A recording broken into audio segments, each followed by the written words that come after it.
Give me your thoughts, give me your predictions about this matchup, especially about their players. HuK has had a really weird PVT style. I know he's based his PVT off of eight gateways. Yeah, like a quick 8-gate or like some kind of like timing push. And honestly, in NASL, that's all I've really seen him done. He loves to do that build.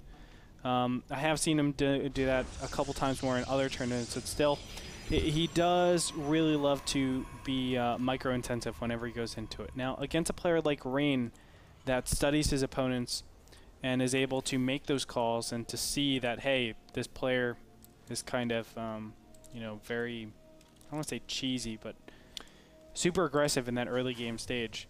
I think Rain should be able to read that, make the call, make the right decision, and ultimately take the series. I'm actually favoring Rain, not only because I think he has the capacity to beat his opponent, but also because, unfortunately, as you said it, HuK is in an unfortunate slump. Well, I mean, he did pick up some good wins. He beat Gonzi last week, of course, in the same division. He also beat Teja in the EG Masters Cup, and he's run into Rain multiple times. Actually, he ran into him in NASL Season 2. Yeah. And HuK's been able to come out and win. Now, of course, those were different maps. Those Crevasse and Shelnaga Caverns.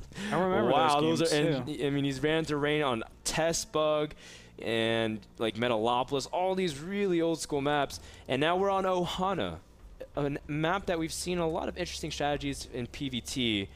What can we really expect from Rain here on this map? Well, Rain's doing a command center first. Yeah, macro play. Very macro play. And I as feel macro as you can get. I feel like this is probably the worst style to go against HuK. Yeah, he's super aggressive early on. Yeah. And the big problem with going command center first is understanding what your opponent is doing and what your opponent is capable of. And yes, HuK, he has the potential to go 1 base and 2 base all-ins. And the big range of build is actually very hard to keep up with when you are going this style. There's no like clear-cut, this build works for everything. Sometimes it's appropriate to go 1 barracks, double refinery, and tech up and get like a pseudo 1-1-1 to defend against everything. Sometimes it's very efficient to go for what Rain is doing, a double barracks. Now it's unfortunate HuK, if he actually went up into that front, he would see double barracks and he would accordingly prepare for that. But as it is right now, he's not done that. I would have loved HuK to actually place, even though it sounds crazy, place another assimilator. He can use it or he doesn't have to use it, as long as it just provides a lot of mind games. Yeah, and I mean, HuK has a couple options here. Obviously, he could turn on the aggression, place a lot of gateways, and just try to see if he can completely punish Rain. He could also try to see if he can expand and put light pressure. We've seen players like MC, like if they see a Terran being really greedy, they just expand and then add a couple gateways and just pressure Terran pretty easily. And just like that, yeah, HuK doing very trademark aggression, just sending 1 Zella, and no doubt Stalker's going to catch up. And Rain is just going to lose SCVs no matter what happens here. And a good surround on the Zealot, but actually letting him free.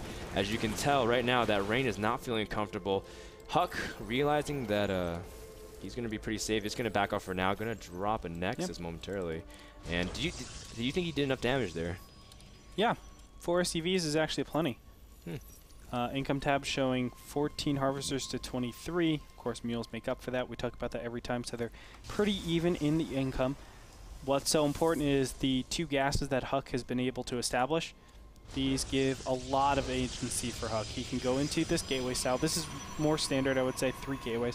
But I think a lot more often we see either a robo or, well, it's normally a robo, isn't it? So it's a robotics facility before the 2 gateways get placed down. I've been actually messing with a forge before my 2 gateways, and that's been really effective. Obviously, getting early upgrades and whatnot. But based off HuK's style, we've been seeing him just be really aggressive early on. And Forge is more like a passive gearing up for the mid game, and that ain't HuK. No, he's doing his patented 3 gateway pressure, and we know he loves to do this. I thought it was MC who loves doing this, man. Oh, I was like, oh, he goes with 3 gateways and pressures, and he's like, oh, this is HuK's patent thing. No, he always used to do this. He did a different variation where he goes for a 20 Nexus. Obviously, he didn't do that here, but he gets 20 Nexus, gets a single, a single sentry, and then he has Guardian Shield to prepare for anything. Oh, he's going 2 sentries. Interesting. Yeah, and I think he's just stockpiling a lot of sentries early on just to gather enough energy, because the thing about Ohana is that the ramp is a little bit hard to bust just because it's a little bit thinner.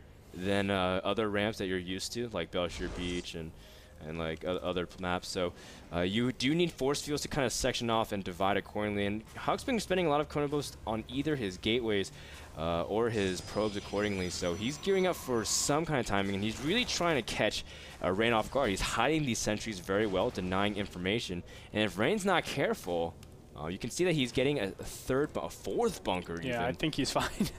4 bunkers is more than enough, but don't forget, HuK can blindside his opponent by going into the left-hand side, but here we go, 3-gate pressure. Oh, a lot of the Marines are outside the bunker, but he is not able to force field in time. 4 bunkers are going to be plenty, and HuK must retreat. So from that, Rain does gain an advantage, but you can see the tech from Rain is still behind. He's double engineering baying. Baying. He's double E-baying. Thank you. I apologize because I'm watching HuK's vision a lot because I want to see how how he's focusing on his unit control right now, especially just because yeah, just like you said, he's been known to do certain kind of styles, and I'm trying to see. So we go back onto his cam, and you see 4 more gates in addition, putting him up to a count of 7, as well as a robotics facility. So some heavy 2-base play coming from HuK inbound. And you see that Rain, how is he choosing to transition? He's getting stim, and he's finally taking up to his starport, and he's getting 5 barracks, so a lot of 2-base play from both players. Still no option for this Twilight Council, and he throws down a robotics bay. Really interesting choice. I'm not sure what he was doing with that Twilight Council. I guess the charge. There it is. Okay, so he's okay. Robotics bay gets canceled. Wow. So a little bit indecisive here. And HuK looks to be taking a 3rd base, but Rain, this is like the perfect timing for Rain. 1-1 will finish perfectly, I think, if he chooses to go for that 3rd Nexus. It takes 100 seconds, and look at this. If we subtract 100 seconds, he has more than enough time, so he won't be able to deal, or excuse me, materialize anything from this 1 base. Rain will have the perfect timing attack against what HuK is doing. And Rain is moving out now. He has a timing with 1-1 and stim if he wants to. Nice snipe on the observer as well. Rain playing very good, despite the fact that a lot of people pin him as this quote cheesy player.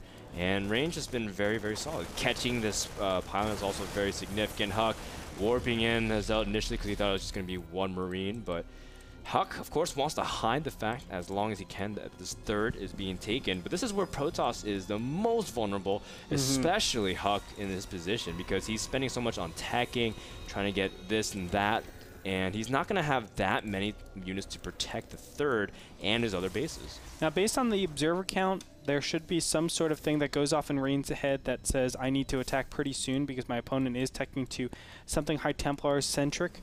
Just because, why are you using so much time over there for great force fuels from HuK, able to trap some of the units initially. Now, the rest of the Marines are kind of forced to engage, but Rain trying to target down some of the sentries. 2 sentries do get picked off. HuK still trying to mask his High Templar, not reveal it whatsoever unless he absolutely needs to. But there's no purpose for them as there are no medevacs for this push. Keep in mind, Rain spent a lot of his time teching to starport, and look at those force fields, a lot being used, but eventually trapping some of the units. And you can see Rain, his army is thinning out significantly. As HuK, he almost used all of his sentry energy there. Yeah, so. He still has a good timing, though. Keep in mind that he has his medevacs on the field, so he can recharge pretty easily. Not only that, he has the capability of dropping now. I don't know where his initial 2 medevacs were at that fight, but those would have been very valuable if he was going up against HuK's army. Now HuK is finally upgrading his 1-1, where 2-2 for Terran is already on the way. I love the positioning of this 1 observer. Here we go. Big Doom drop coming in the back here. Storm is already finished. So these High Templars have a lot of capabilities of doing some serious damage. And yeah, I mean, keep in mind, Rain doesn't really know about this High Templar business. I was going to say shenanigans, but when he scanned, he saw a robo, and he was really expecting some kind of closet. But now with charge and the lack of gas being used, he knows. So he's getting Mobius Reactor, trying to get his ghosts out, and now he's treading kind of dangerous waters because if he gets a little bit too aggressive, he can lose easy supply, and HuK will be able to ride it all the way to the late game, which is what every Terran fears. course. Now I like what Rain is doing, just making sure there's at least one round of units out in the field. You can see that, oh, these Zealots don't want to engage right now, still do not have 1-1. It will open up a timing for these Marines and Marauders on the right-hand side to get into good position, but the Stalkers have something to say about this. And, oh man, over in the middle of the map, HuK loses 3 of his sentries for free, and Rain is being able to really pick apart the army of HuK thus far. But Storm can change everything as Rain trying to avoid the storms.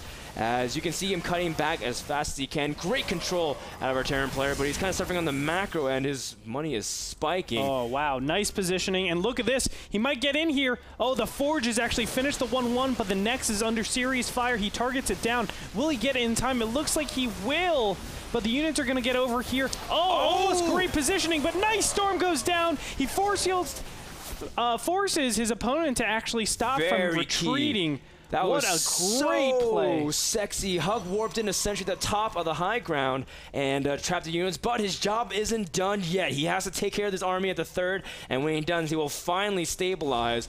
And at the end of everything, Rain only killed 10 probes. Yeah, so let's check the replay really quickly. Oh, we already did. Sorry. Oh. There we go.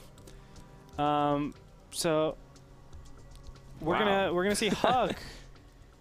He's in a bad position because, you know, the 3rd weapons upgrade is actually just now started for Rain. He has 2-2 against the 1-1. He's going to go up against his army. 2 storms being dropped as HuK he's actually, I mean, the thing is he's been able to use these gas-heavy units like Sentries and High Templars, but the whole idea is preserving them, because once you have the High Templars use their energy, you turn them to Archons, and when you start preserving the Archon count, that's when it starts getting really scary for Terran. We saw that in the White Raw versus Jinro. Thank you. You took it right out of my mouth.